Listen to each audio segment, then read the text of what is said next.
Berita pertama hari ini targetkan buka 1.000 lapangan pekerjaan. Pemerintah Indonesia fasilitasi kerjasama tempatkan PMI ke Australia. Berita yang kedua, Kepala BP2MI dan HRDK tinjau kesiapan preliminary education di Geraha Insan Cita, Depok. BP2MI juga mengatakan bahwa pihaknya tidak rela jika PMI harus dipungut biaya karantina. Assalamualaikum warahmatullahi wabarakatuh. Halo sahabat dunia BMI, welcome back to my channel.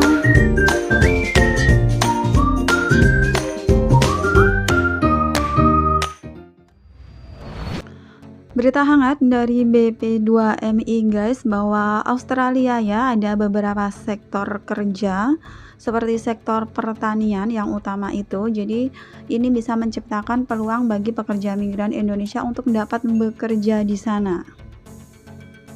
Dalam posnya BP2MI menginfokan bahwa targetkan buka 1.000 lapangan pekerjaan. Pemerintah Indonesia fasilitasi kerjasama tempatkan PMI ke Australia. Pemerintah Indonesia melalui KJRI Sydney memfasilitasi penandatanganan virtual kerjasama penempatan PMI ke Australia antara Host of Indonesia dan Gateway PT YLTD dan PT Prima Duta Sejati pada bulan Oktober 2021 lalu. Perjanjian kerjasama ini direncanakan berlaku selama 3 tahun, di mana tahap pertama akan dikirim sebanyak 100 PMI dengan proyeksi 1.000 PMI selama 3 tahun. Saat ini Australia tengah menghadapi kondisi kekurangan tenaga kerja untuk sektor perkebunan, padahal sektor ini merupakan salah satu sektor yang krusial bagi perekonomian Australia, dan kondisi ini menciptakan peluang bagi pekerja migran Indonesia untuk dapat bekerja di sektor perkebunan Australia.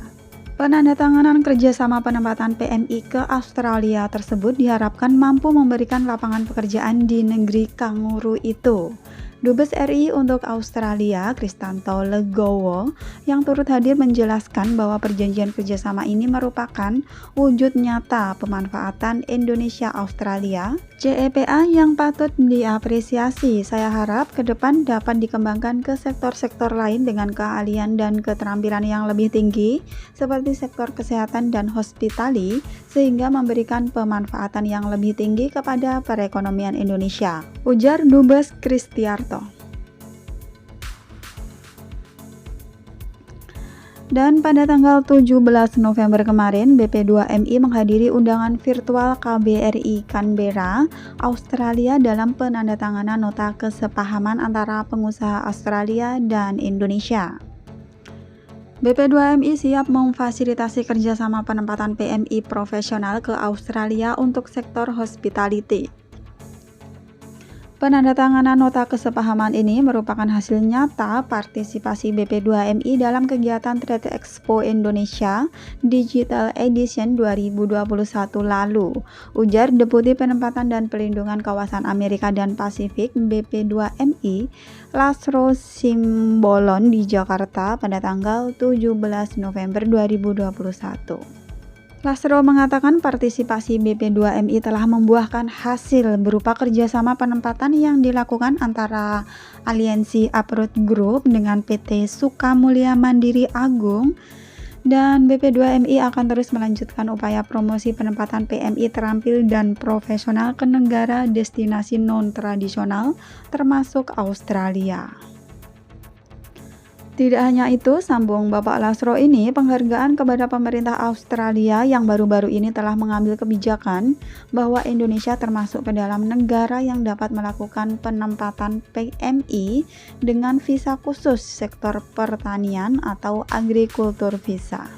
BP2MI siap berkolaborasi mengimplementasikan program visa pertanian tersebut, dan saat ini nota kesepahamannya sedang dikoordinasikan antara Kementerian Luar Negeri kedua negara.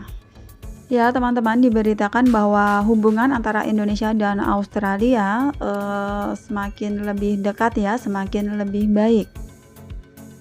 Sebagai tindak lanjut kegiatan ini, BP2MI dalam waktu dekat berencana mengundang pimpinan PT Sukamulya Mandiri Agung untuk memastikan bentuk-bentuk fasilitasi yang dapat diberikan oleh BP2MI dalam proses penempatan PMI terampil dan profesional ke Australia, kata Bapak Lasro.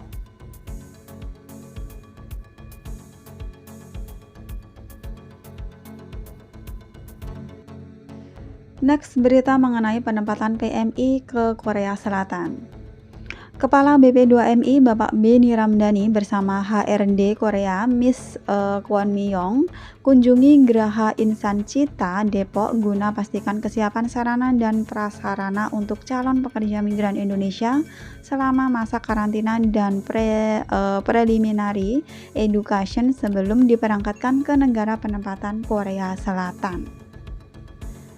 Dalam kesempatan tersebut, Miss Kwon sampaikan harapannya agar selama proses tersebut berlangsung seluruh kegiatan harus dengan menerapkan protokol kesehatan yang ketat.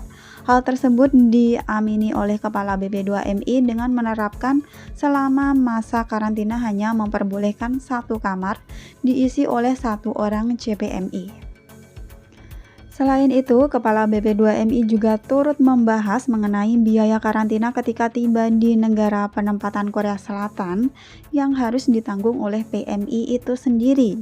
Bapak Beni sampaikan keinginannya untuk dapat berbicara dengan Naker terkait hal tersebut dan ia berharap negara dapat menanggung beban biaya tersebut.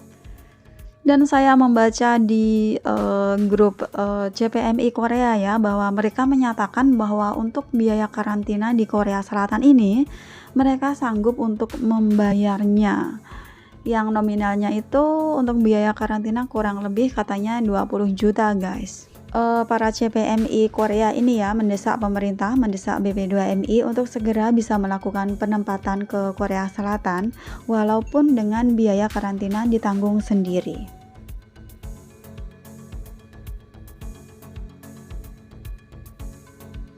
Memastikan mereka yang akan berangkat ke Korea benar-benar sehat, benar-benar dinyatakan negatif ya, sehingga untuk karantina satu kamar hanya berlaku untuk satu orang, kecuali prelim bisa satu kamar dua orang. Kenapa saya harus tegas seperti itu? Karena di bayangan saya begini ya, kalau negara salah dalam mengelola protokol kesehatan, resikonya kita menghilangkan mimpi orang untuk bekerja. Itu orang sudah punya mimpi bekerja ke Korea, 2 tahun dia bersabar menunggu ya, terus karena kegagalan kita mengelola protokol kesehatan, tiba-tiba dia dinyatakan positif sebelum terbang, dan karena itu akhirnya mereka tidak bisa terbang. Itu menurut saya kita dolim, kita jahat kita. Tadi sudah disampaikan oleh Mrs. Kwon, ini kan di luar dugaan. Pertama, biaya karantina ditanggung oleh PMI. Tadi hampir 1.500.000 per hari satu PMI. Kalau itu yang saya langsung kontak Ibu Naker sebetulnya sejak awal. Bu, ayo dong kita duduk, kita bicarakan nih. Karena kalau karantina automatically masuknya setiap warga negara asing ke satu negara harus karantina. Berarti uang sekitar 20 juta per PMI itu sudah otomatis harus ada. Nah pertanyaannya dari mana? Kan itu yang saya kemudian minta Ibu Naker, ayo duduk sama-sama. Apakah ini dibebankan kepada PMI? Saya nggak rela. Kalau saya. Thanks for watching and see you next video. Wassalamualaikum warahmatullahi wabarakatuh. Bye bye.